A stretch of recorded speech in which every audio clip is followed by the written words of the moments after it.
Greetings, ladies and gents, and welcome to this latest version of Tales from Outer Space, where I take an HFY story from somewhere around the internet and read it aloud for your enjoyment.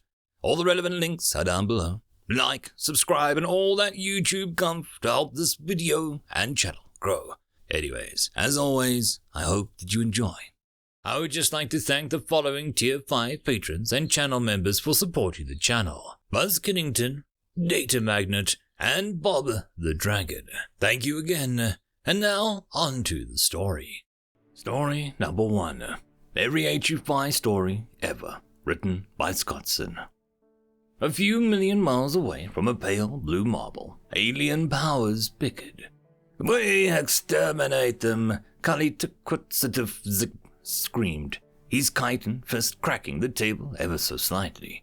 His massive armored frame dominated the room. "Yes," the amphibious Pasha replied with a nod. "Otherwise, they'll infest the entire area." The Harakani delegate rolled his eyes. "Good. We've settled what to do about the space rats in the mess hall. It only took 10 hours. Now, what do we do about the humans?" Kalitakutsativ glanced at Earth floating in the black void, then looked at the assembled council with a shrug. "Dunno, blow it up." The ship's AI suddenly butted into the conversation, its voice flat and hollow. "That course of action is not recommended." After some jeers and cries of "why not?" the AI brought up a holographic display in the middle of the room and explained. "Simulations predict that catastrophic damage to Earth would not kill the humans, and would in fact only antagonize them." Kalitakutsativ slammed his fist on the table again. The table cracked further, but Kalitakutsativ's exoskeleton suffered far more damage, splitting and shattering open to reveal the soft flesh underneath. He nonchalantly ripped it off, silently cursing himself when he remembered his species couldn't regenerate limbs.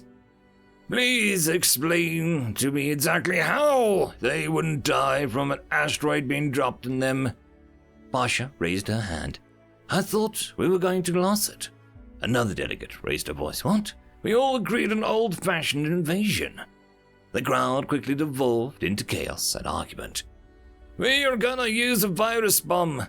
Throw it into the sun, duh. You're all idiots. We banished them there from the first place so it would kill them." "No, we didn't." "Yes, we did." Pasha had enough and screamed, "Enough!" The assembled aliens silenced themselves and turned to the serene delegate.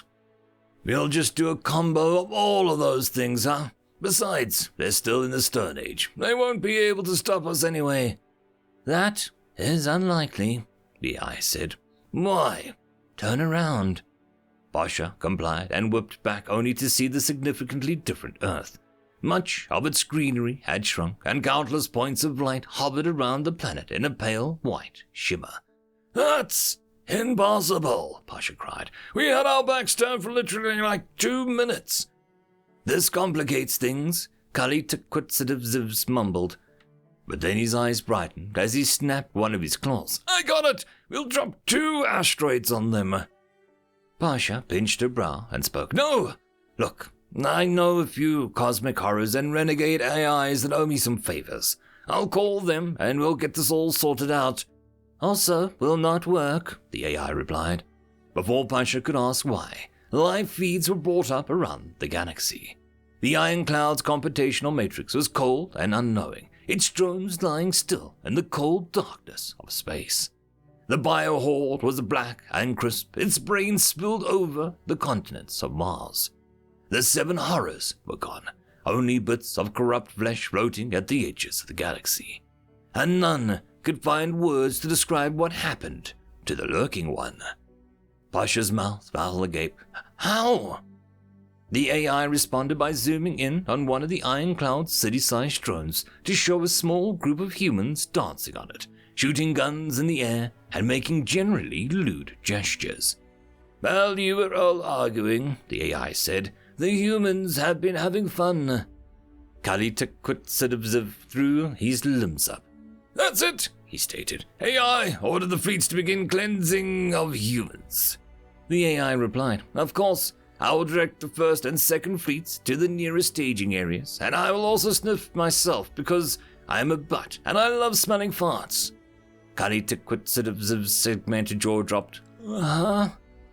One of the navigators raised his voice. Sir, the AI has been hacked by the humans. They turned all the AI's data into pictures of skulls. At that moment, a small, furry alien made its way into the center of the meeting room, carrying a large staff and covered in tribal paint. Its squeaky voice almost too much to stand. I warned you all, it spat while circling the place, pointing an accusatory finger at the assembled crowd. But none of you listened. You cannot kill them. You can only plead for your lives. None are safe from the violent ones. The what? Pasha blurted. His species worships the humans. That's what they call them. Kali Tequitziv answered. Fool! Another squeaky voice shouted from the opposite side of the room. An equally small and adorable alien appeared, wearing garments similar to the first. The Ascended shall bring about an era of galactic peace. You spread heresy. The two small rodent-like aliens ran into each other and began to tussle, each screaming litanies and curses at one another. Every few seconds, another alien would join the brawl, hoping to appease the gods or the high or the warlords or whatever other colorful names they associated to the humans. Kali Tequitziv turned away from the madness and looked out the window to see Earth had changed again. The small shoal of ships around the planet had become a near blanket, and Luna's dark side showed a crisscross of massive settlements as well. He turned back. Everyone was wearing human clothes, blue jeans, and several humans were now in the room and shooting their machine guns around randomly. And above it all, horrible human music whined over the loudspeakers. Pasha lowered her oversized sunglasses. Hey man, these humans are pretty cool. Their culture is like, infectious, you know. Kali Tequitziv gasped, then looked down. He was wearing blue jeans. In a panic, he pushed himself away from the council and into the control room, where all the technicians were also wearing blue jeans. He looked up. Blue jeans grafted into the bulkhead. Back down. He was now wearing a blue jean jacket. With no other choice, he slammed the airlock release button in an instant and was vented out into space. But instead of being greeted by the welcoming embrace of cold death, he saw only a patchy blue.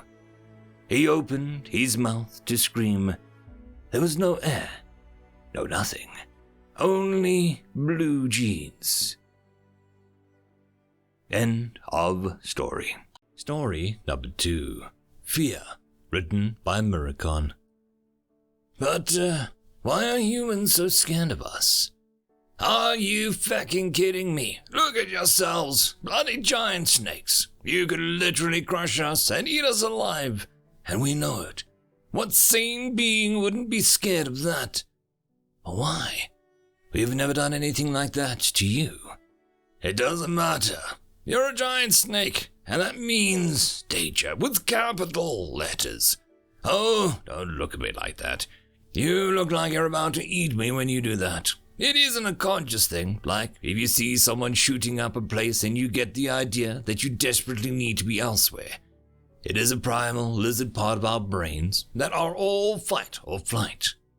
But humans cannot fly. It means run the fuck away in this case. And this is an instinctual behavior. Yeah, it is. Every human has it. Some can ignore it, and some have it more finely honed than others. But yeah, we all got it. We are constantly evaluating potential threats at a subconscious level. For what purpose does it serve? You are apex predators on your planet. Why should you be so afraid? Because we aren't. What?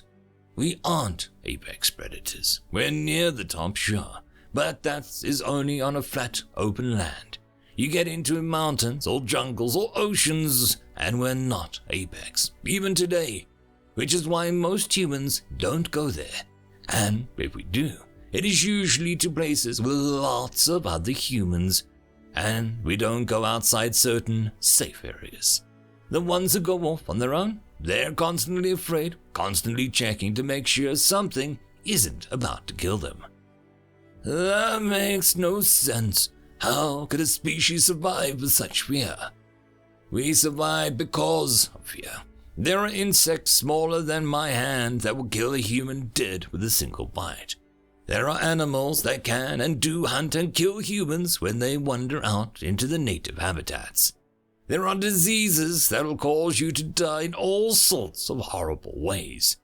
And then there are all the dangers of other humans. But you have conquered all of those things, created poisons, hunted creatures, and made vaccines. Yeah, and that tells you something about humans. Fight or flight. Sometimes being scared means running away. And sometimes it means you step out of the house, block all exits, and pump it full of poison to make sure that any bugs inside are thoroughly and completely dead. Sometimes it means killing all predators until the only reason they aren't extinct is because we put them in preserves, away from people, where we don't have to think about them existing. Sometimes fear means that we come up with phrases like, "Nuke it from orbit, it's the only way we can be sure." End of story. And that, my friends, concludes this video. I hope that you enjoyed, and if you do, please consider supporting the author, even by popping over and leaving a thumbs up or a nice comment, just to show your appreciation for the story. However, if you wish to support this channel, there are links down below which will help immensely. I will see you all in the next one, and until then, I hope that you have a fantastic day. Cheers.